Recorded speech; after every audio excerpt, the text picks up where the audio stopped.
में भारत की पहली महिला रोबोट अंतरिक्ष में उड़ान भरेगी, उसका नाम क्या है? तो भारत की पहली महिला अंतरिक्ष रोबोट का नाम है व्योममित्र। तो इस क्वेश्चन का बे ऑप्शन सही है।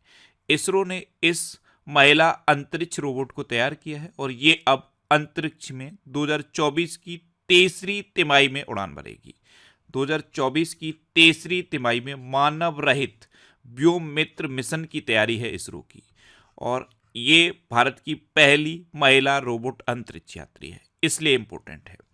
अब इसरो यानी कि ISRO, Indian Space Research Organisation, इसकी स्थापना कब हुई? 1969 में। इसका हेडक्वार्टर कहाँ पे है? बेंगलुरु में। और इसके प्रेजेंट टाइम पे चेयरमैन कौन है? एस सोमनाथ। तो इस क्वेश्चन से आपको इतनी जानकारी मिलती है। अच्छा, आज की इस वीडियो का हम टारगेट रखते हैं 40 या लाइक का।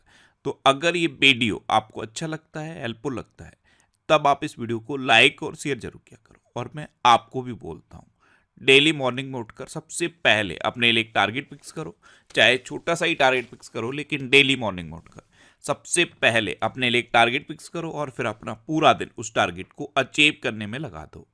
आपकी लाइफ ऑटोमेटिकली अच्छी हो जाएगी। नेक्स्ट क्वेश्चन है, हाल ही में किसे उत्तरी आयरलैंड का प्रथम मंत्री नियुक्त किया गया है?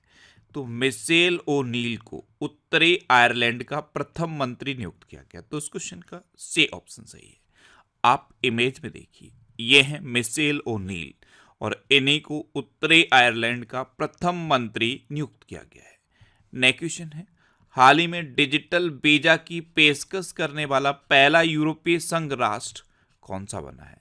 तो डिजिटल वीजा की पेशकश करने वाला पहला यूरोपीय संघ राष्ट्र फ्रांस बना है। तो इस क्वेश्चन का बे ऑप्शन सही है। अब फ्रांस तो कुछ याद आया? IEA, इंटरनेशनल एनर्जी एजेंसी, इसका हेडक्वार्टर पेरिस में है। FATF यानी कि फाइनेंशियल एक्शन टास्क फोर्स, इसका हेडक्वार्टर पेरिस में है। एक संस्था है रिपोर्टर्स विदाउट बॉर्डर, उसका हेडक्वार्टर पेरिस में है। और सबसे इंपॉर्टेंट यूनेस्को का हेडक्वार्टर पेरिस में है। अच्छा, अभी पेरिस में एफिल टावर में पहली बार UPI शुरू किया गया है और इसी के साथ यूरोप का पहला कंट्री बन गया है फ्रांस, जहां पे UPI शुरू हुआ है। अच्छा, फ्रांस में तमिल कवि तिरुवल्लुवर की प्रतिमा का उद्घाटन हुआ। फ्रांस ने स्कूलों में महिलाओं के अबाया पोशाक पहनने पर प्रतिबंध लगाया। भारत फ्रांस के मार्सिल में एक नया वाणिज्य दूतावास खोलेगा। प्रधानमंत्री मोदी को फ्रांस के सर्वोच्च सम्मान Grand Cross of the Legion of Honour से सम्मानित किया गया। एक्चुअल में प्रधानमंत्री मोदी ने फ्रांस की बास्टिल डी परेड में पार्टिसिपेट किया था। बास्टिल डी परेड फ्रांस की बहुत ही इंपॉर्टेंट परेड है, उसमें प्रधानमंत्री मोदी ने पार्टिसिपेट किया था और उसी टाइम प्रधानमंत्री मोदी को फ्रांस के सर्वोच्च सम्मान Grand Cross of the Legion of Honour से सम्मानित किया गया था। नेक्स्ट क्वेश्चन है, हाल ही में देश का पहला तांबे के आवरण वाला बापू टावर कहाँ बनाया गया है? तो ये बिहार की राजधानी में बनाया गया। तो इस क्वेश्चन का सी ऑप्शन सही है। बिहार की राजधानी पटना में गर्दनी बाग इलाके में 120 फीट ऊंचा तांबे के आवरण वाला ये बापू टावर बनाया गया। ये लगभग 129 करोड़ रुपए की लागत से बना है। तो कहां बना है? बिहार के पटना में बना है। अब बिहार तो नेक्स्ट क्वेश्चन है, हाल ही में किस देश के राष्ट्रपति हैज गिंगोब का निधन हुआ है? तो हैज गिंगोब ये नामीबिया के राष्ट्रपति थे और अभी 82 वर्ष की उम्र में इनका निधन हो गया। तो उस क्वेश्चन का बे ऑप्शन सही है। ये थे हैज गिंगोब। अब ये नामीबिया के राष्ट्रपति थे, तो मैप में देख लो, ये है नामीबिया। नामीबिया की कैपिटल क्या है? विंडहोक। नामीबिया की करेंसी क्या है? Namibian dollar. और नामीबिया के प्रेजेंट टाइम पे प्रेसिडेंट कौन है? नंगोलो मम्बुआ। कौन है? नंगोलो मम्बुआ। नेक्स्ट क्वेश्चन है, हाल ही में किसने स्पेस में सर्वाधिक समय बिताने का रिकॉर्ड बनाया है? तो एक रूसी अंतरिक्ष यात्री हैं ओलेग कोनुनेंको। इन्होंने अभी अंतरिक्ष में 878 दिन बिताए हैं, यानी कि लगभग 2.5 साल बिताए हैं। तो ये अब स्पेस में सर्वाधिक समय बिताने वाले अंतरिक्ष यात्री बन गए। तो इस क्वेश्चन का ए ऑप्शन सही है। आप इमेज में देखिए, ये हैं रूसी अंतरिक्ष यात्री ओलेग कोननेंको। इन्होंने अभी 878 दिन यानी कि लगभग 2.5 साल अंतरिक्ष में बिताए हैं और इसके साथ इन्होंने ये नया रिकॉर्ड बना दिया है। नेक्स्ट क्वेश्चन है, हाल ही में कौन से पूर्व मुख्य न्यायाधीश के.आर. मंगलम विश्वविद्यालय में शामिल हुए हैं? तो अभी जस्टिस यू ललित के.आर. मंगलम यूनिवर्सिटी में शामिल हुए। तो इस क्वेश्चन का सी ऑप्शन सही है। ये हैं जस्टिस यू ललित और यही के.आर. मंगलम विश्वविद्यालय में शामिल हुए हैं। नेक्स्ट क्वेश्चन है, हाल ही में भारत का सबसे बड़ा थिएटर फेस्टिवल भारत रंग महोत्सव कहाँ शुरू हुआ है? तो ये भारत का सबसे बड़ा थिएटर फेस्टिवल है भारत रंग महोत्सव। ये अभी गुजरात के कच्छ में शुरू हुआ है। तो इस क्वेश्चन का बे ऑप्शन सही है। ये लगभग 21 दिन तक चलेगा। अब गुजरात के कच्छ में शुरू हुआ तो अभी गुजरात के खजूर को जीआई टैग मिला था। गुजरात के कच्छ का जो खजूर है उसे जीआई टैग मिला था। अच्छा, अभी दक्षिण कोरियाई कंपनी सिमटेक गुजरात के सानंद में सेमीकंडक्टर संयंत्र स्थापित करेगी। गुजरात ने 2026-27 तक $500 अरब की अर्थव्यवस्था बनने का लक्ष्य रखा है। एनएचपीसी गुजरात में कुप्पा हाइड्रो स्टोरेज परियोजना का निर्माण करेगी।